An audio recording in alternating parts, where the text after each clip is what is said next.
शरीर पर शासन करने के लिए, मन पर शासन करने के लिए, दिव्य आनंद का अनुभव करने के लिए ब्रह्मचर्य नींव है। नींव ये लक्षण बताए जाते हैं जिसको पतन के मार्ग में जाना होता है, उसके ऐसे लक्षण होते हैं।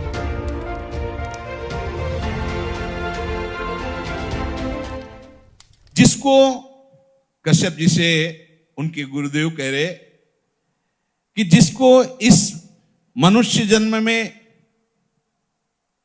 पूर्व पुण्य कर्म या संत महात्माओं की कृपाओं से मुक्त होना होता है, उसके ऐसे लक्षण प्रकट हो जाते हैं। वो शरीर के जितने भोग हैं उन भोगों में उसका विचार प्रकट होने लगता है। कब तक कितना खाते रहेंगे, ये कितना देखते रहेंगे, कितना भोगते रहेंगे, ये प्रारंभिक विचार प्रकट होने लगता है। मन कहता है ये संयोग कब तक रहेगा, कितना कितना विचार, अंदर विचार प्रकट होता है। उस विचार से उसके हृदय में इस शरीर और इन भोगों की जलन से मुक्त होने की इच्छा जागृत होती है। अब वो दानम व्रतम ब्रह्मचर्यम यथोक्तम ब्रह्मधारणम दमः प्रशांतता चैव भूतानां चानुकंपनम संयमाश्चानृशंस्यं च परस्वादानवर्जनम व्यलीका नामकरणम भूतानां मनसा भुवि माता पित्रोश्च शुश्रूषा देवतातिथि पूजनम गुरु पूजा घृणा शौचम नित्यमंद्रिय संयमम। अब उसके हृदय में उदारता प्रकट होती है। क्या वो अब संयम में आने लगता है। कम आहार करना, सात्विक आहार करना। यार आहार से प्राणी पोषण तो करना, चाहे जो कुछ पाओ, इस पर तो भाई संयम करना पड़ेगा। कुछ काल तक आप करके तो देखिए। अभी आपने आहार का केवल देखा है हिसाब, तो आपकी दशा क्या है। आप थोड़ा संयम में आइए और रसेंद्री के मांगे हुए आहार को कम दीजिए। मान लीजिए ये जन्म थोड़ा इसमें लगा दीजिए, आप देख लीजिएगा। केवल प्राण पोषण होता है आहार से, लेकिन जब आप रसेंद्री से युक्त होकर फिर वो आपको और भोगों में फंसाएगा, बच नहीं सकते, पक्का नहीं बच सकते। संभालना पड़ेगा, संभालना पड़ेगा। जब तक आपकी रसेंद्री ठीक नहीं होगी तब तक आप हमारी बातों को धारण करने की योग्यता नहीं प्राप्त कर पाएंगे। समस्त इंद्रियों में चांचल्यता प्रकट करने वाली प्रमुख इंद्री रसेंद्री है, जिह्वा। इसको संभालिए, संभालिए। जगह जगह ये बात शास्त्रों में पाई जा रही कि बहुत साधना में इसका योगदान है, रसेंद्री का। बहुत संयम में रही। हमने बहुत से संत भगवान को देखा है। अब ये जो विचरण करने वाले महात्माओं घटना होती कि भाई 35 रोटी पा गए, ये पा, अब 8 दिन भोजन नहीं मिला तो 35 रोटी क्या करेगी। एक बार में पा लिया, फिर 5-6 दिन के लिए फुर्सत, वहां कुछ विकार थोड़ी आने की जरूरत है। हाँ, जब आपको बाल भोग मिल रहा है, राजभोग मिल रहा है, शयन भोग तीनों टाइम मिल रहा है, तो अल्पाहार, थोड़ा थोड़ा सात्विक आहार, भजन, हर समय आप बैठ सकते हो, ऐसी हो। अब वो ब्रह्मचर्य व्रत को धारण करेगा। उदारता, संयम, खान पान, ये सब, और ब्रह्मचर्य। सच्ची मानिए ये अलौकिक व्रत है। ब्रह्मचर्य धारण करने वाले को बादाम, हलवा और घी की जरूरत ही नहीं भाई, बिल्कुल सच्ची मानिए। जैसे तप्त भूमि में पैर कैसे पड़ता है, एकदम ऐसी बिजली रहती ब्रह्मचारी के शरीर में। बिजली 60 किलोमीटर बिना विश्राम किए चलते देखा है। पीछे भी चर्चा की थी, हम हार गए। कमंडल हाथ में छड़, ब्रह्माकार वृत्ति, चले जा रहे। कब आहार मिलेगा, कब विश्राम, कोई मतलब नहीं। आहार, भगवदाकार वृत्ति। ब्रह्मचर्य अत्यंत आवश्यक, जिसे आप खिलवाड़ समझ रहे हो, ये बहुत बड़ी हानि है। जिन लोगों को ऐसा लगता है कि ब्रह्मचर्य छीण करके हम घी दूध पी करके या मकर और कौन सी भस्म और स्वर्ण भस्म मकर ध्वज और क्या क्या, भाई ये सब उसकी पूर्ति नहीं कर सकते। ध्यान रखना, जो ब्रह्मचर्य आपका छीण हुआ, जो नस नाड़ियों का अभ्यास आपका गलत बन गया, उसको कोई भी भस्म, कोई भी औषधि, कोई भी घी दूध बादाम पिस्ता पूर्ण नहीं कर सकता। ध्यान रखना, जिन लोगों को ऐसा लगता है वो भ्रम में है, वो भ्रम में है, वो भगवत आराधन की योग्यता खो देंगे। ब्रह्मचर्य अत्यंत आवश्यक है। नींद पर काबू पाने के लिए, शरीर पर शासन करने के लिए, मन पर शासन करने के लिए, दिव्य आनंद का अनुभव करने के लिए ब्रह्मचर्य नींव है, नींव। भले आप गृहस्थ में हैं तो शास्त्र आज्ञा करता है संतान उत्पत्ति आदि के लिए, बस बहुत जन्म हो गए खिलवाड़ करते हुए, थोड़ा तो संयम में इस जन्म में आ जाओ, चाहे गृहस्थ हो चाहे विरक्त हो। ऐसी प्रवृत्ति जो हम अनेक जन्मों से करते आए हैं, वही इस महामहिम मनुष्य शरीर को प्राप्त करके हम पुनः गलती दोहरा रहे हैं। अब हमको वो करना है जो आज तक किया नहीं। आज तक भोग करते रहे तो अब ब्रह्मचर्य से रहेंगे, आज तक विषय चिंतन करते रहे तो भगवत सेवा चिंतन करेंगे, आज तक संसार के रूप का चिंतन करते अब स्वामी के रूप का चिंतन करेंगे, आज तक संसार का नाम गुणगान करते रहे प्रपंच का, अब मैं प्रपंचातीत प्रभु के नाम का, उनके गुणों का गायन करूंगा। जब जिसको भगवत प्राप्ति होनी होती है मनुष्य शरीर में, तो ये संयोग प्राप्त होना शुरू हो जाता है। वो शास्त्रों का स्वाध्याय करने लगता है। इंद्रियों की चांचल्यता उसे अच्छी नहीं लगती, देखना सुनना बोलना, वो गंभीरता आने लगती है।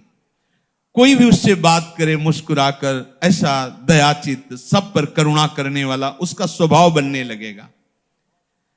चित्त विषय चिंतन के लिए लालायित नहीं होगा, लालची नहीं होगा, चित्त उदासीन हो, कुछ अच्छा ही नहीं लगता। स्वभाव में कोमलता, दूसरों से कुछ लेने की इच्छा का त्याग, किसी को भी मन से भी दुख ना पहुंचाने की सोचना, मन से भी किसी को दुख ना पहुंचाने की नहीं, किसी को मन से भी दुख हम ना सोचें कि भगवान देखो हमको गाली दिया, अपमानित किया, इसको ऐसा नहीं, ऐसा भी नहीं। सद्गुरुदेव भगवान की पूजा, पवित्रता का स्वभाव और अपने इन कर्मों का कभी प्रचार ना करना, यह है जिसकी उन्नति होनी, भगवत प्राप्ति होनी होती है। तो ये लक्षण उसके हृदय में जागते हैं। अपने शिष्य कश्यप जी को वो बोल रहे हैं।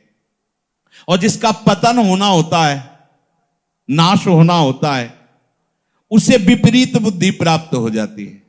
बुरी दशा आने के पहले बुद्धि बदली जाती है।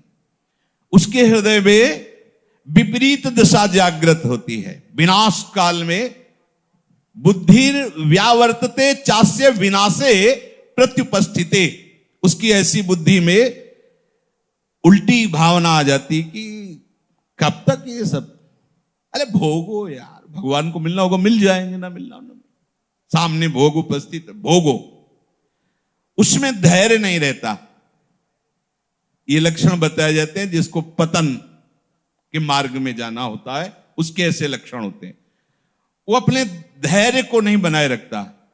कोई भी भोग सामने आया, विचार नहीं करना, पशु की तरह बस उसे स्वीकार कर लेना, नहीं। विवेक, अगला कदम रखने के पहले विचार करो, मेरा कदम कहां रखा जा रहा है, क्या होगा, अगर मैं ऐसा करूंगा तो होगा क्या, अगर हमारे हरि गुरु अपनी कृपा की नजर हमसे हटा लिए तो फिर होगा क्या। नहीं नहीं, बहुत बार ये सब किया, अब नहीं नहीं, और भाग पड़े, ज्यादा नहीं नहीं के चक्कर में ना पड़े, उस स्थान से भाग पड़े जहां सामने भोग उपस्थित हो। धैर्यवान यदि ऐसा है कि कोई प्रभाव नहीं पड़ रहा, तो भी वहां ज्यादा न टिके, हट जाए। काजर की कोठरी में कैसो भी सयान हो जाए, दाग लागी है, पैलागी है, पैलागी है, महापुरुषों ने कहा है। उसका धैर्य खत्म हो जाता है, धैर्यवान नहीं रहता। बहुत ध्यान देने योग्य बात है। शिष्य को बता रहे जिसका मंगल होना होता है, उसके ऐसे लक्षण जो आप पहले वर्णन किए, और जिसका पतन होना होता उसके ऐसे लक्षण। अब वो विषयों के अनुकूल समय में मन पर अधिकार ना होने के कारण वो अपनी प्रकृति के विरुद्ध आचरण करना शुरू कर देता है। अपनी स्वाभाविक प्रवृत्ति प्रभु की तरफ होनी चाहिए, उनके हम अंश हैं, पर वो विरुद्ध आचरण जो भगवत मार्ग से हमें पतित कर दे, ऐसे आचरणों में खुश होकर वो चलने लगता है। अत्यंत हानि पहुंचाने वाली वो क्रियाएं करने लगता है। देख लीजिए ये सब, उनका क्या व्याख्या करें।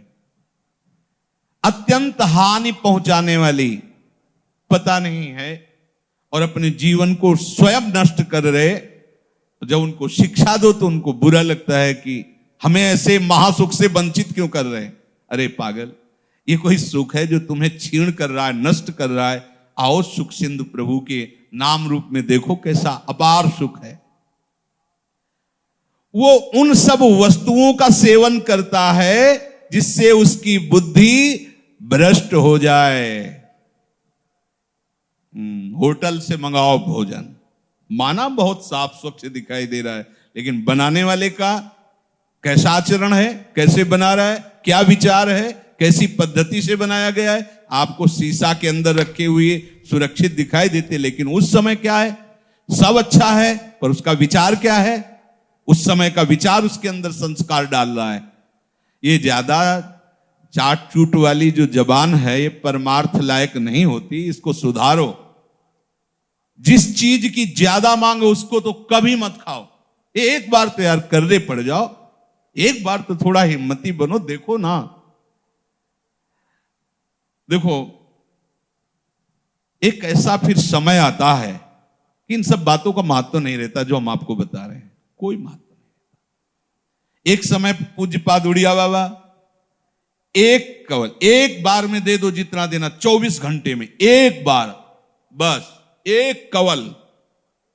18 घंटे भजन में बैठे, ब्रह्माभ्यास, कृष्ण शरीर हो गया, दिव्य तेज जग रहा। ब्रह्मचर्य ऐसे थोड़ी रहा जाता है कि आप तीनों टाइम को कस कस के और सब ऐसे पाओ ब्रह्मचर्य रह। देखो कितनी मांग है, उचित दिया। वो अपने आप पचेगा ना, उसको भी तो पचने का समय दो। सब भरते रहोगे तो पचेगा कैसे?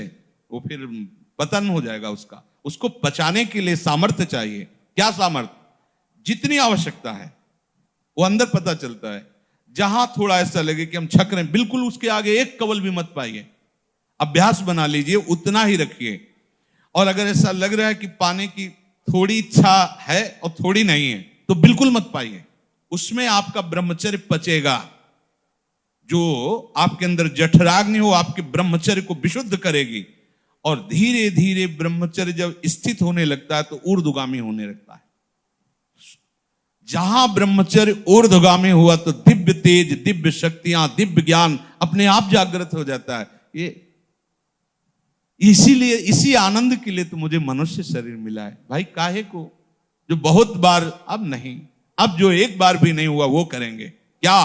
भगवत आराधना, संयम से रहकर प्रभु के मार्ग में चलना। ये आहार पर ध्यान दीजिए, सारा का सारा परमार्थ का इसी पर टिका है, इसी पर, आहार पर ही।